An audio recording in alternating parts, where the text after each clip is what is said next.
Today is going to be an interesting one. You find me in the Ford Mustang GT from the 4th generation Mustang, the first generation to find its way over here to the UK with right-hand drive. And though yes, to you Americans, it's a pony car, to us in the UK, this is about as muscular as it gets. Now, sadly, what these cars are known for, with their 5-litre V8 engine, is being quite thirsty. And this one desperately needs some fuel, so I'm going to have to stop off and grab some of that before I can properly take you guys through what this car is like to drive. Let's get some petrol and we'll go from there.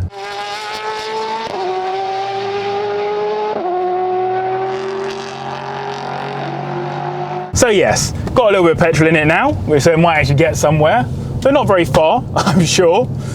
Given the size of that engine, as I said, 5-litre V8 engine puts out 486 brake horsepower and only gets 60 in around 5 seconds, give or take. So it's not really a very fast car. Instead, as it says in the name, this is a GT, a Grand Tourer, built to cruise along comfortably. Now, interestingly, the owner of this car, who is obviously selling it with Motorland, my good friends, decided to put a wing on it, to each their own. But as a car and an idea, I think these are so interesting. The previous generations never came in right-hand drive in the UK. You could get them in left-hand drive, they were imported over.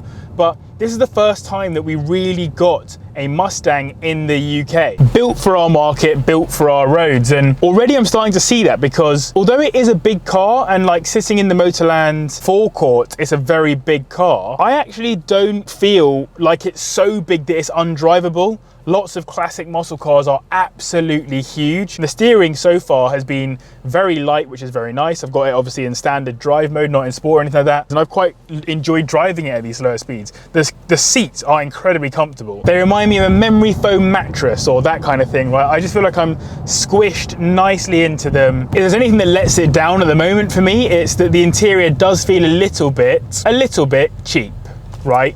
Plastic all over the place, plastic all over the place. I'd like it to be a little bit more premium in here. My biggest problem right now though is not how premium the interior looks, it's how premium the unleaded is.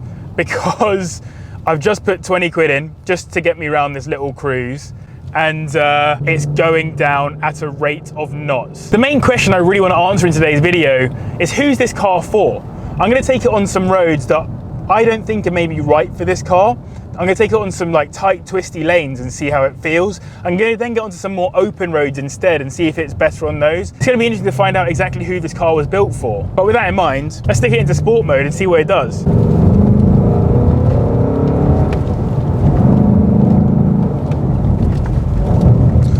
I mean, I've done 2 corners, and I can already tell that this is not the place for this car to be. This is probably the biggest problem with this car. I've got people pulling out of the way to let the car through. Like literally moving over to other sides of the road in order to enable my car to squeeze through these little roads. This may have been a mistake, boys, choosing this road in this car.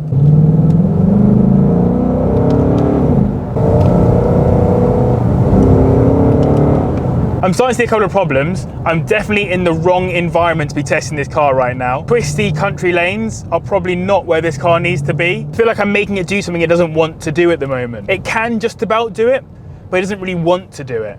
What it wants me to do is take it out of sport mode, back into drive.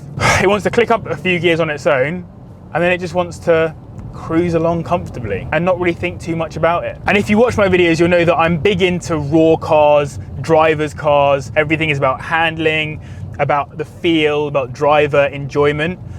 This car isn't really focused in that direction. It's very much focused on comfort, chill, cruise, and looks. And I think that makes sense, right? Mustangs date back to 1964. And in that time, outside of the performance-focused models, they've typically just been fast in a straight line, big, burly muscle car. The kind of car that you sit back in and only drive using one hand on top of the steering wheel and just cruising like this. I need aviators on a nice, hot, sunny day, and I just need to be chilling like this. Proper old school American man vibes. What you don't want is some 29-year-old wearing a Hawaiian shirt trying to thrash it around some B roads.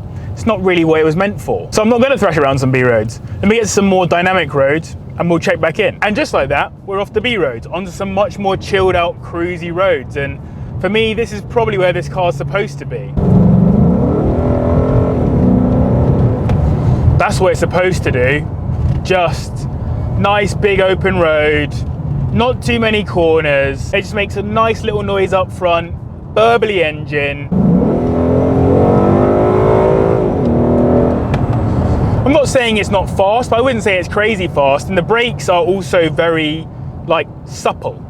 They're not like catch, stop brakes. Makes a nice noise, obviously, as a V8 should. I think this one probably needs an exhaust on it to really let it sing properly, because it doesn't sound that good on the outside. Every time I press the throttle, I see the distance to empty go down. I've purposefully kept the mileage on my screen because I've probably done about 10 miles and I've used about 20 miles of fuel. Make it make sense. Out here on these kinds of roads, I'm so much happier. The roads are wide enough that I don't have to worry about clipping a curb or having to pull over another car coming past me. I'd say that still, you can tell this isn't a great handling car. I think that the front end just wants to push kind of everywhere you go. Every corner that I want to push into, the front doesn't really want to go. You know, it's just a little bit like, just doesn't really fancy it. That's fine. It's a Grand Tourer. It's not a track car. As I said, this thing is supremely comfortable. I wouldn't say the ride is exceptional. It's not like luxury car levels of ride quality, but it's definitely a wafter. Like, I'm just wafting along comfortably.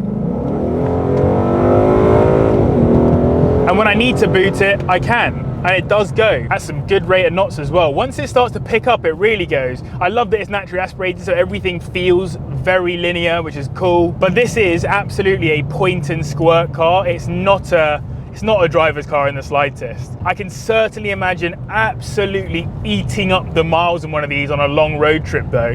I would be eating up my wallet in petrol costs, but the miles would just fly by whilst you're just cruising along.